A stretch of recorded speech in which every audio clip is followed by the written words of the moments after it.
During your own career, you had so many special moments here. What's your favourite memory of playing at Wimbledon? Well, I won the juniors here many, many years ago, and I didn't expect to win it, but when I went into the Royal Box afterwards to collect the trophy, that was a very special moment. But I also played my idol. You'd be too young to remember her, but her name was Chris Evert, and I played her out on court 1, which was pretty much over there, because now court 1 is this court here, but in those days court 1 was over there and pretty much where the big Millennium building is.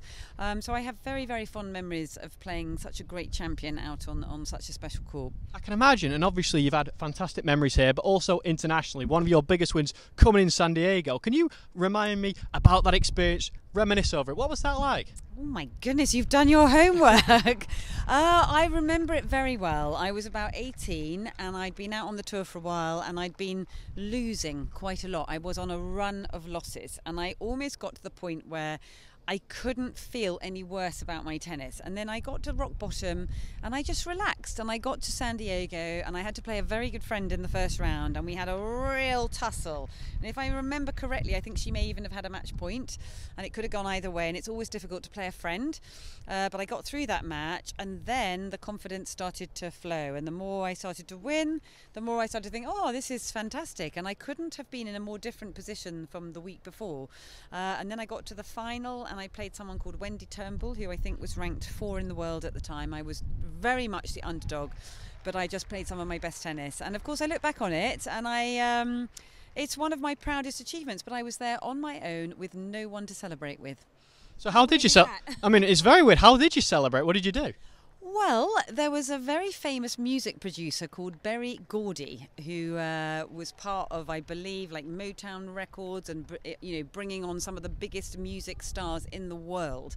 And he invited me with all his entourage to his suite in the hotel to have a celebratory breakfast. And I had to do all my research on Berry Gordy because I then started to realise that he was extremely famous and a really wonderful man. But I just remember having this celebratory breakfast with all these people that I didn't know, but they were so kind to me, and I've never forgotten it because it was a very long time ago, but it was lovely to celebrate with these people. I can imagine it must have been sensational for you, and obviously there's so many players gathered here today from all over the world. What's it like to win an international tour? What's it like for these players essentially to come into this wild Wimbledon atmosphere? Well, Wimbledon, I think, is the greatest tournament in the world. There is so much history about, who's won here over the years. It's a very, very special tournament, as you say, as you stand here and you look out over these absolutely beautiful grass courts. The whole site is just stunningly beautiful. There won't be any paintwork out of place. You won't see pipes or cables or anything. It's just the most stunning tournament, and there's a lot of pressure and a lot of feeling around the tournament. And I think centre court, probably one of the most famous, if not the most famous tennis court in the world. I always call it like a cathedral.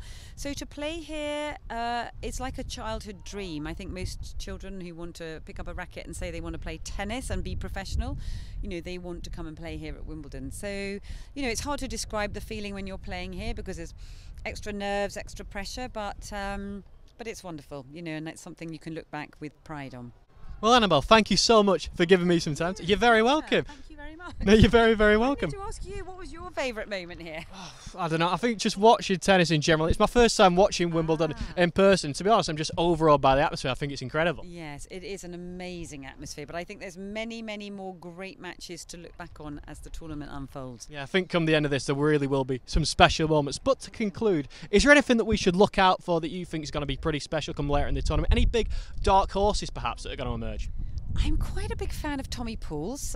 He won at Queen's Club just the week before coming into the championships, and he's just a dark horse because he knows how to play on the surface, and he's quite wily as a tennis player. He modelled himself on the great Tim Henman.